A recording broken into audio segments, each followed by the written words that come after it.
Just like last time, collecting the information they needed was a cinch. Getting to Baracoa, however, was a slog. The closest the duo could get to it without rowing themselves was Santa Lucretia, a slightly more civilized but still pirate-friendly port just southeast of their destination. They managed to talk their way, prison dog and all, onto the crew of a brigantine ship called the Besht Keown, named after a deeply feared Irish sea serpent, according to Ragetti. And so it was that the morning after their arrival in Monte Cristi, the pair abandoned their longboat in the harbor and set sail under their first new pirate captain in 10 years.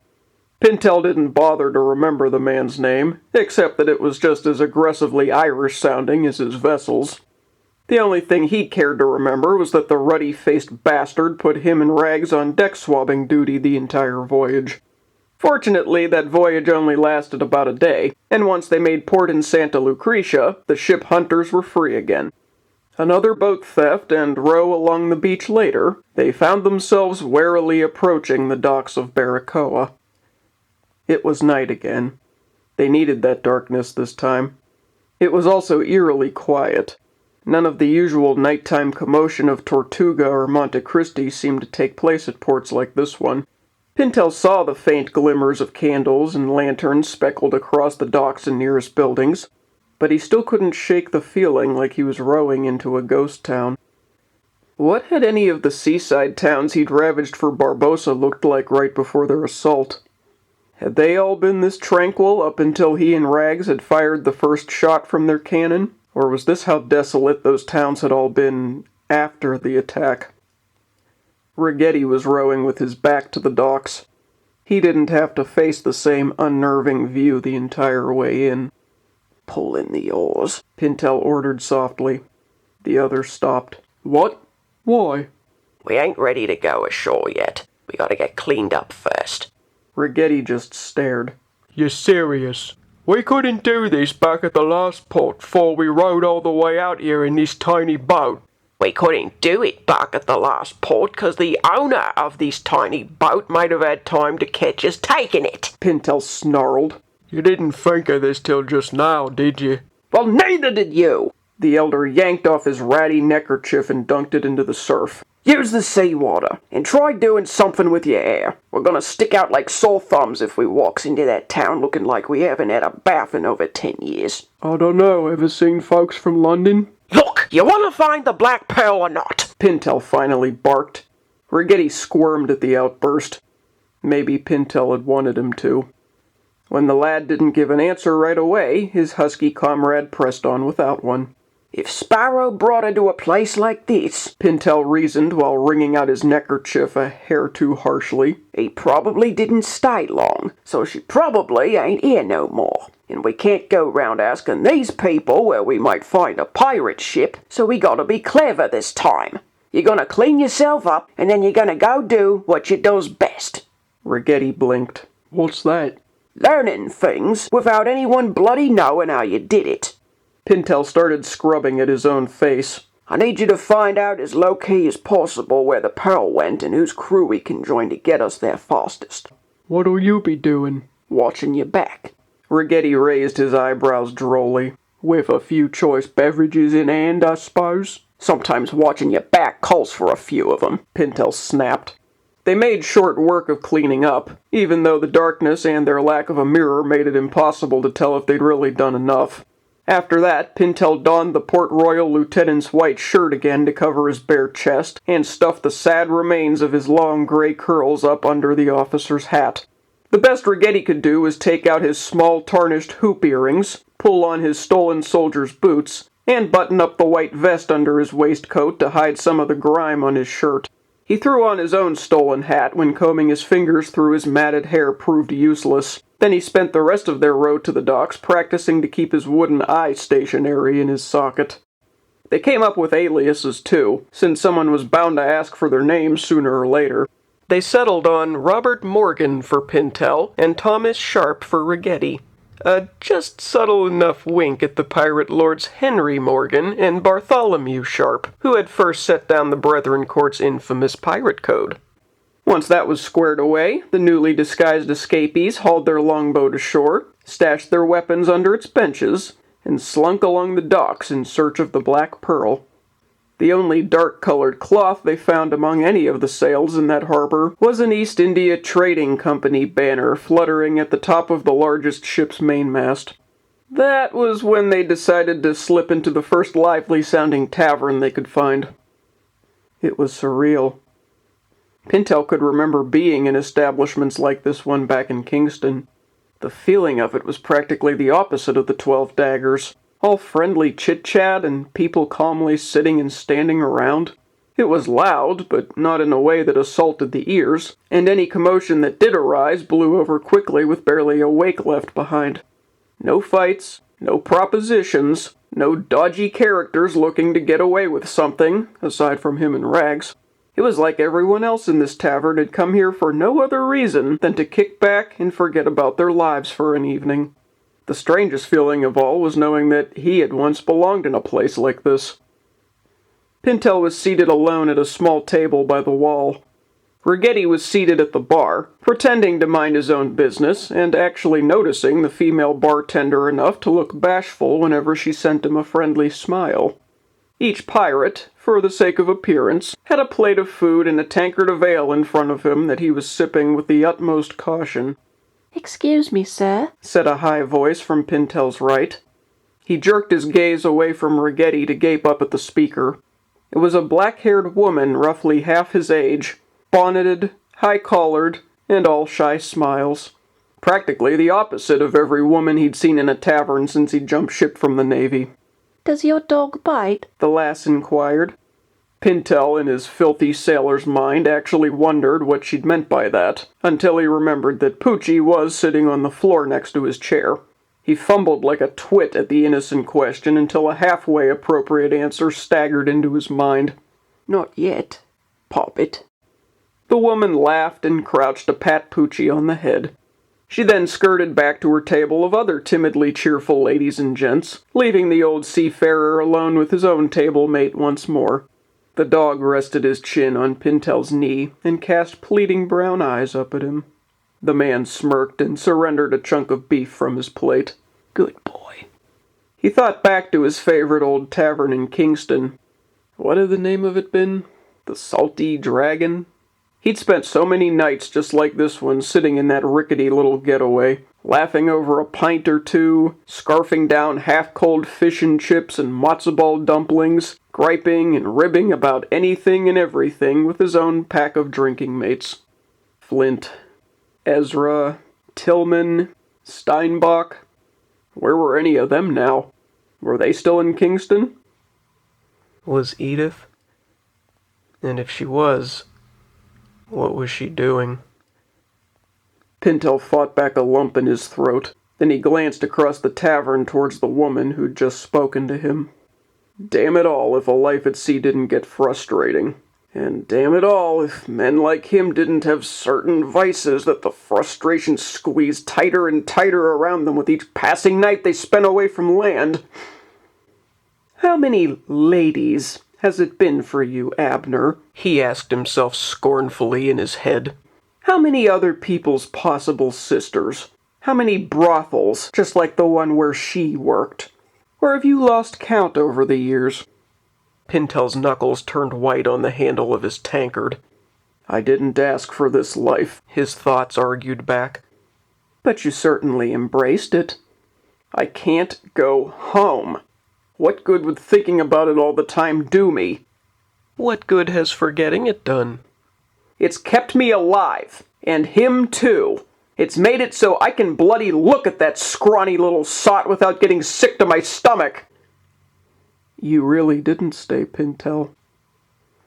His hand on his drink was shaking.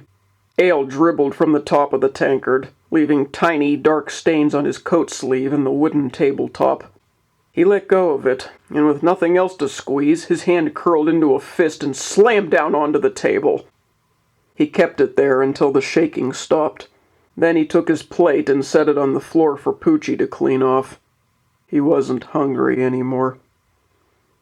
That was when Ragetti came strolling over to him. "'Excuse me, old chum," the younger man performed. "Mind if I has a seat?" Pintel nodded, burying his woes once more, and shook his secret accomplice's hand. Be my guest. Name's Robert Morgan. Thomas Sharp. Ragetti sat down across from him and scowled at the dog. Working as a dishwasher now, is he? What have you found out? Pintel murmured. The other thumped his own dinner plate onto the table and nibbled his food as he talked. Well, the name of this tavern is El Abrevadero, which I think means the watering hole in Spanish. The Pearl left here about 5 days ago, and it sounds like she was headed for either Ocho Rios or Puerto Antonio in Jamaica. They's both on its northern coast. Opposite side of the island from Port Royal, Pintel translated in his head. What about getting there? No one seems to be charting a course that way, at least not in this tavern. We better go to another one then.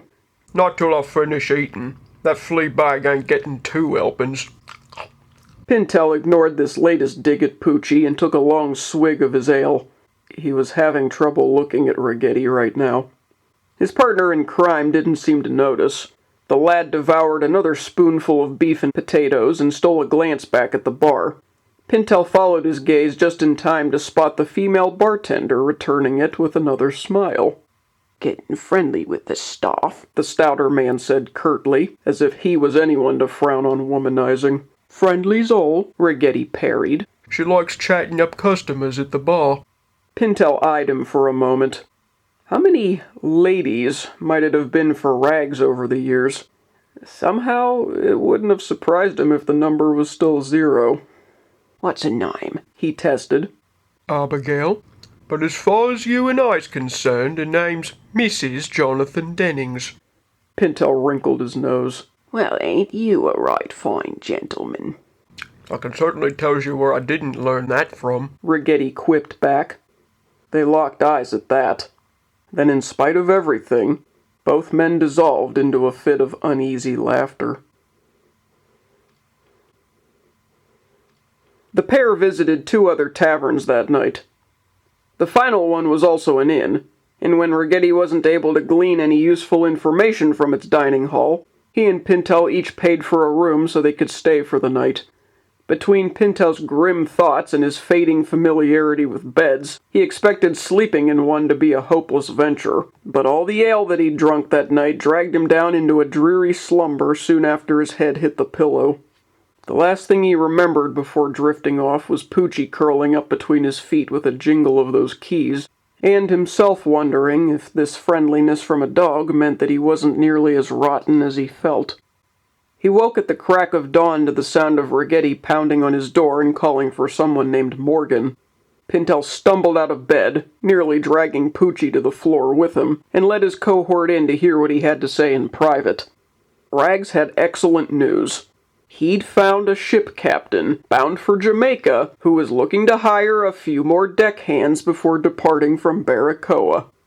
Within an hour, the duo and their dog were following the first mate of a merchant vessel called the Merryweather up the loading ramp to his crew's waiting ship. She was the one flying the East India Trading Company flag. Pintel barely kept himself from falling over the ramp's edge when he saw that. They found the captain on deck. The man, introduced by his first mate as Cambridge, was almost as short and stout as Pintel, albeit a good decade or so younger and infinitely better put together. He narrowed his crystal blue eyes scrutinizingly at both pirates as he approached them. After a stiff greeting and a stilted handshake with Pintel, Cambridge hefted the large book he had tucked under his arm. He gestured to Ragetti as he addressed Pintel. "I spoke with your acquaintance, Mr. Sharp, late last night, Mr. Morgan. He says you met in town just last evening. He's also expressed an interest in joining my crew, and he seems to think highly enough of you to recommend you as well." Pintel arched his eyebrows at his comrade, impressed and appreciative all at once. Rags had really been doing his legwork for him, it seemed. "Aye, well," he replied, "if it's a good fit, I'm interested in joining you too." Cambridge knitted his own brows at something Pintel had said, making the shorter man grimace. "What skills do you have?" The key to selling a lie was starting with the truth. "Bookkeeping, for one. Managing inventory and supply stocks. And maintenance. Mopping, scrubbing, grafting and replacing lines, the whole 9 yards. You've spent a lot of time at sea. As a fisherman, been at it more than 20 years now. Pintel jerked his chin down at Poochie. This fella's been my first mate going on 2 years. Dives into the water himself and catches off the fish what get off of me line. Do you good service as a rat catcher, he probably would. Cambridge gave him another dubious once-over, then set his piercing sights on Ragetti. What was it you said to me earlier, Mr. Sharp? In all your ways acknowledge him. And he will make straight your paths. Ragetti finished, now sounding a touch nervous. Pintel squinted at him bizarrely. That had to be a Bible passage. A passage from a book that Ragetti possessed but didn't know how to read. It made enough sense to Cambridge, though. Very well, The captain said. He started paging through the large book he'd been holding and had his first mate produce an ink jar and a quill pen. I would ask more questions, but we're pressed for time. Our upcoming voyage is a 2-day sail to the south. You'll each receive a wage of £1 per day, and if each of you gentlemen proves yourself along the way and finds the merry weather to your liking, you'll be welcome to stay aboard for the next leg of our course.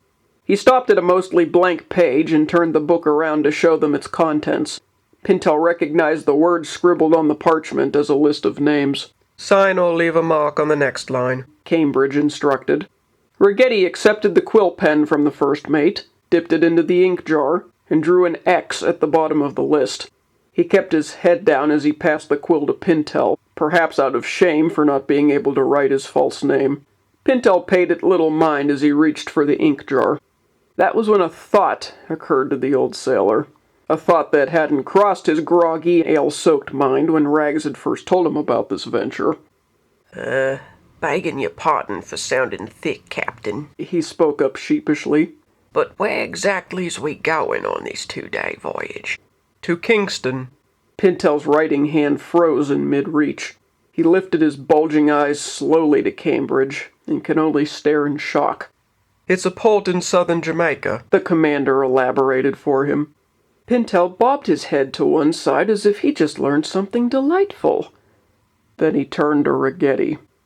The taller pirate still had his head down. He was also visibly shifting his weight and his gaze away from his cohort. The elder stooped slightly to try and meet his eye. Ragetti responded by glancing just enough to his left that Pintel could only see that blind wooden eyeball in his right socket. Pintel clenched his jaw and felt his insides boil as he realized what his friend had just pulled on him. That weaselly, stupid blighter. Is something the matter, Mr. Morgan? Cambridge asked him with dwindling patience. Pintel looked to the captain in the list of names, unsure of what to do. Ragetti had already made his mark. Calling it off for both of them now would only raise further suspicion, and if Edith's son was bound for the belly of the beast, she would want her brother to look after him. Not at all, sir, Pintel said evenly. He dipped the quill in the ink and inscribed the most elegant-looking signature he could under Ragetti's X, just in case that illiterate git really was ashamed of it. It'll be nice visiting a port what I've never been to before. Cambridge nodded and withdrew the book. We set sail in 2 hours. Any business you have left in town, see to it immediately. Pintel saluted him with a flourish that didn't quite hide his anger. Aye, aye, Captain. He scratched Poochie's ears, another slight to Ragetti, and stormed back down the ship's loading ramp without so much as a glance back as his guilty human companion trailed him. What was that lousy quote? Something about acknowledging him in making straight paths? They were going to make a few straight paths of their own to collect their gear from their boat and their rooms at the inn. And if he ever found the page with that passage in that cursed Bible, he was going to tear it out and feed it to Ragetti.